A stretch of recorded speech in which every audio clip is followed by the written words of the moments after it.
मकराना के जिस मामले को लेकर पूरे मकराना व नागौर व डीडवाना जिले को सिर पर उठा लिया था, उस मामले में 3 प्रमुख आरोपी जमानत पर बाहर आ चुके हैं। जिस मामले को बहुत बड़ा मामला बताया गया और बड़ा मामला बनाकर प्रस्तुत किया गया, उस मामले की इतनी दुर्गति फिलहाल की स्थिति में हो रही है कि मकराना ब्लड बैंक का एक प्रमुख मालिक महावीर पारिक, सवाई माधोपुर ब्लड बैंक का गजेंद्र सिंह व आमीन, इन तीनों को जमानत मिल चुकी है। मकराना में इस मामले को लेकर सोशल मीडिया पर इतना बवाल काटा गया कि पूरे मकराना को सिर पर उठा लिया। इतने नैरेटिव बिल्ड किए गए और ऐसा दिखाया गया कि यह मामला इतना भयानक है। हमने भी खबरें चलाई कि लोग खून का कारोबार कर रहे हैं, लोग ब्लड बेच रहे हैं, और इस तरह का प्रस्तुतिकरण इस मामले में शुरुआत के कई दिनों तक सामने आया।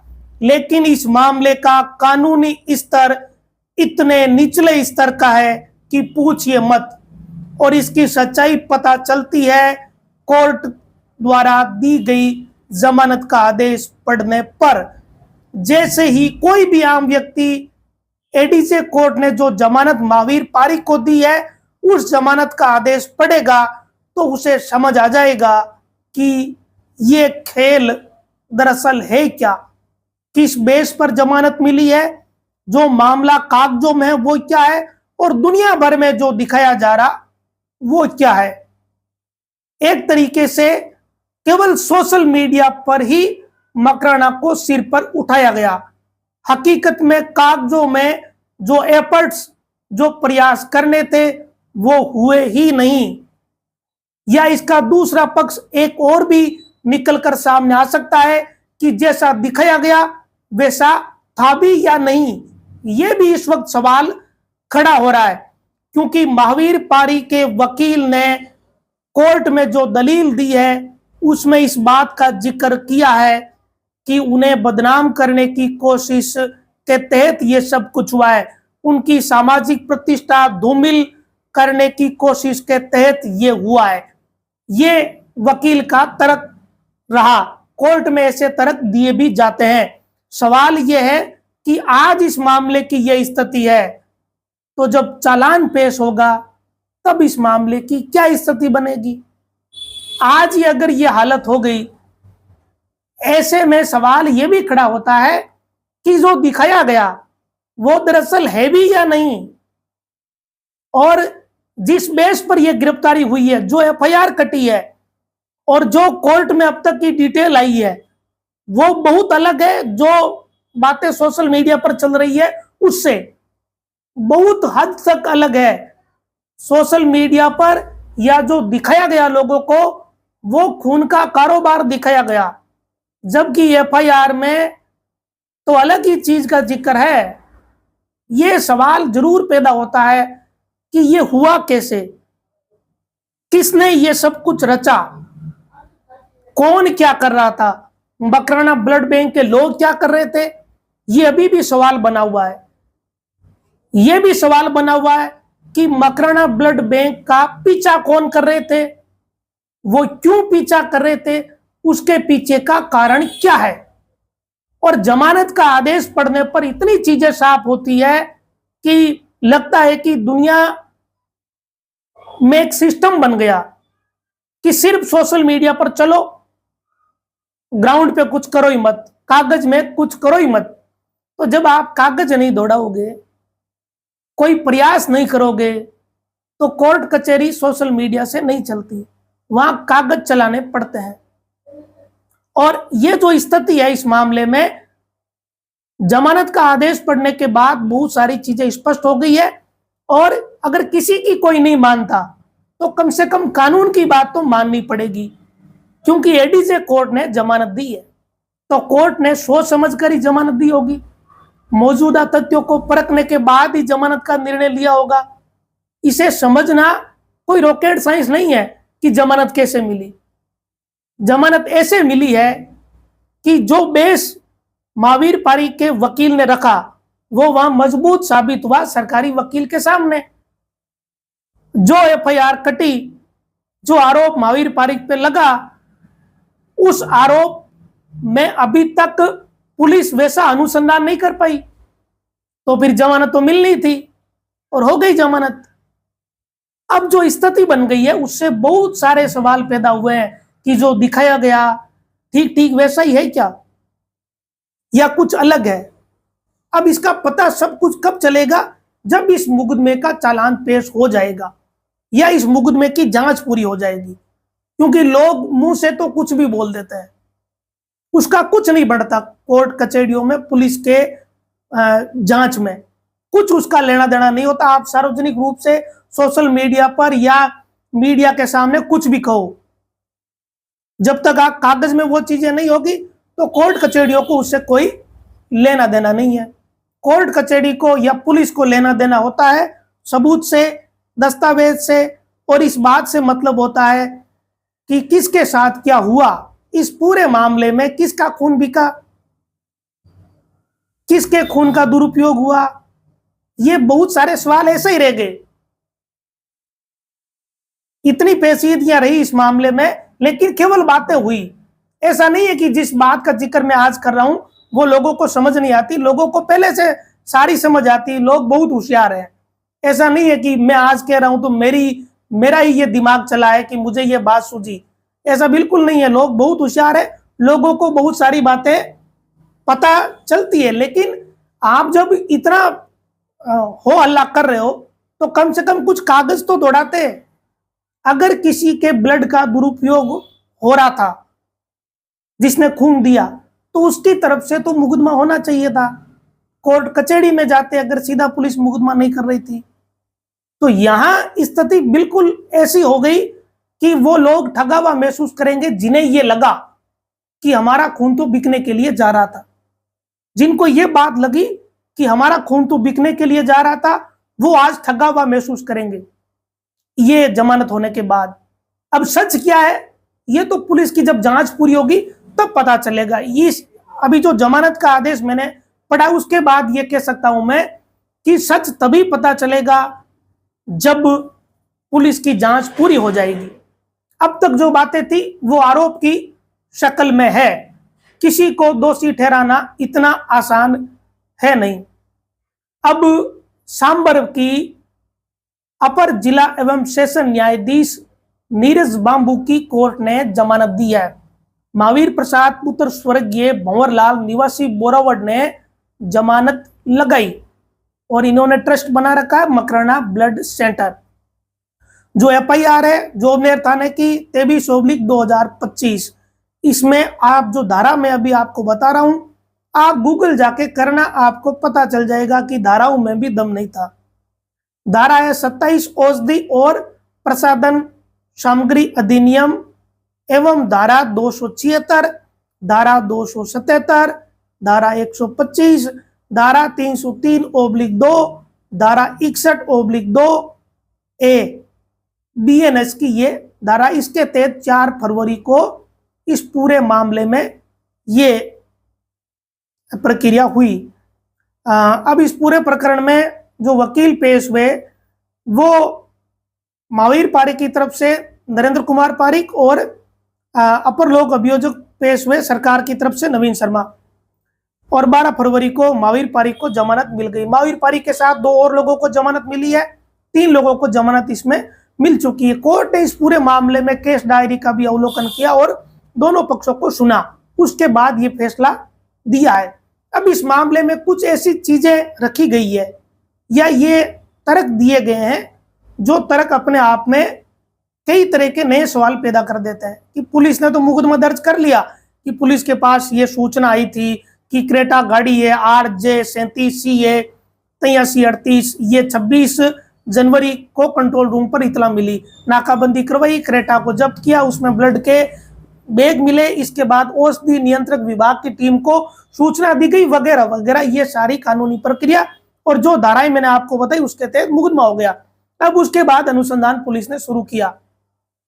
अब इस पूरे मामले में महावीर पारिक के वकील ने यह तर्क दिया कि पुलिस का SHO है वो इस कार्रवाई के लिए अधिकृत ही नहीं है। ये तर्क दिया गया क्योंकि उन्होंने जो औषधि और प्रसाधन सामग्री अधिनियम 1940 के तहत औषधि निरीक्षक ये कार्रवाई करने के लिए अधिकृत है, ये तर्क दिया गया।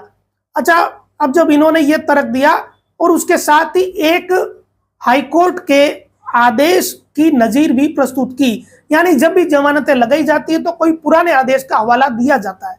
ये एक सामान्य सी बात है, जिन्हें थोड़ा सा कोर्ट कचहरी के बारे में नॉलेज है वो समझते हैं। और आरोपी के वकील की तरफ से कहा गया कि पुलिस ऑफिसर को गिरफ्तार करने का उनका क्षेत्राधिकार ही नहीं है और ना ही अनुसंधान करने का उनका अधिकार है। थानाधिकारी ने जो कार्रवाई की है वो अनाधिकृत रूप से की है, ये तर्क दिया गया आरोपी के वकील की तरफ से। तो दूसरी तरफ से सरकार की तरफ से भी तर्क दिया गया है। ऐसा नहीं है कि सरकार के वकील ने कोई तर्क नहीं दिया, उन्होंने भी अपना तर्क दिया। तो दोनों तरफ से तर्क दिए गए, क्योंकि जो मुकदमा दर्ज करवाया गया वो विभाग द्वारा ही करवाया गया है। ये एक इसमें महत्वपूर्ण बात है कि औषधि से जुड़े डिपार्टमेंट ने ही ये मुकदमा करवाया, लेकिन इस मुकदमे में या अब तक के अनुसंधान में इतना कोई दम नहीं रहा कि कोर्ट को लगा कि इन्हें कोई इतना लंबा रखा जाए, और इसी कारण से जमानत दे दी गई। इस मामले में अभी तो शुरुआती जो स्थिति है उसमें आरोपी के वकील ने यह भी कहा कि इसमें धारा लगी है चोरी की, जबकि चोरी इसमें क्या हो रही थी?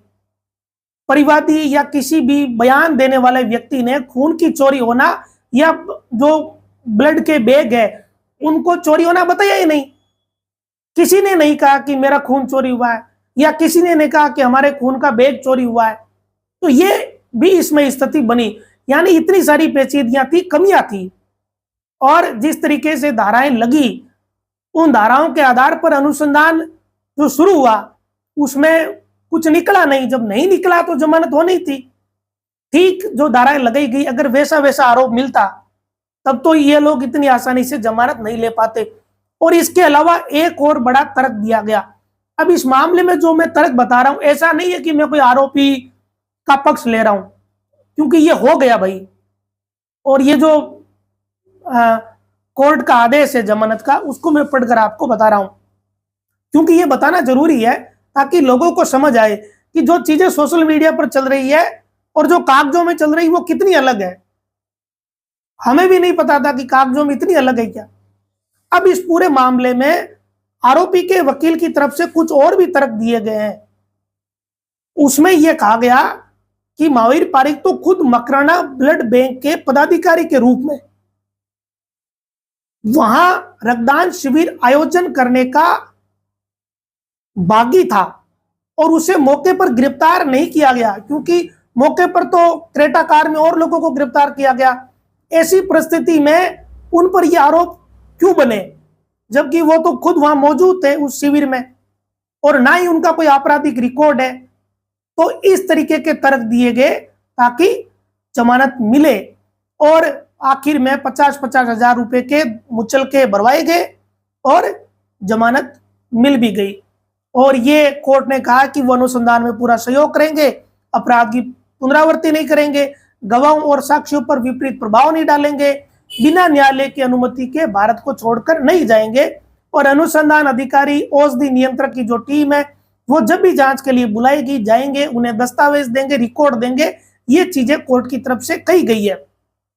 अब इसमें महावीर पारिक की तरफ से एक और बात कही गई है कि उनकी सामाजिक छवि को धूमिल करने की भी कोशिश हुई है, यह भी कहा गया है। तो कोर्ट में अपने अपने तर्क, जैसा कि हर कोई देता है जब वो जमानत के लिए जाता है। इस मामले में चालक है जो वाहन का, वो श्रवण सिंह है, एक मोहम्मद जाबिर है, एक आमीन है। आमीन की जमानत हो गई है और उसकी हो गई सवाई माधोपुर वाले ब्लड बैंक वाले की।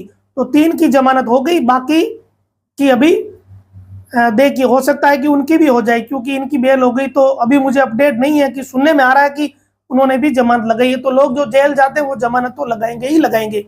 अब इसमें मोटे तौर पर जो स्थिति थी, औषधि नियंत्रक को लगा कि खून का सही तरीके से पैकिंग नहीं रही, स्टोरेज इनका सही नहीं था, और 255 यूनिट ही एफआईआर में दर्ज है, उससे ज्यादा नहीं है। ये जो कहा जा रहा था कि 255 इतने बैग है, उसमें यूनिट इतने बढ़े हुए हैं, तो वो चीजें अब एक क्लियर हुई है कि 255 यूनिट एफआईआर में और ऑन रिकॉर्ड है कागजों में। तो ये जो पूरी स्थिति है, इसमें आरोप प्रत्यारोप जो चले, उन आरोप प्रत्यारोप के बाद जो आगे की स्थिति बनी है वो थोड़ी अलग स्तर पर अब जा रही है। अब इसकी वास्तविकता क्या है, ये तो जब पुलिस का अनुसंधान जो पूरा होगा तब पता चलेगा, क्योंकि आरोप अभी भी ऐसा नहीं है कि कोई जमानत मिल गई तो आरोप से मुक्त हो गए।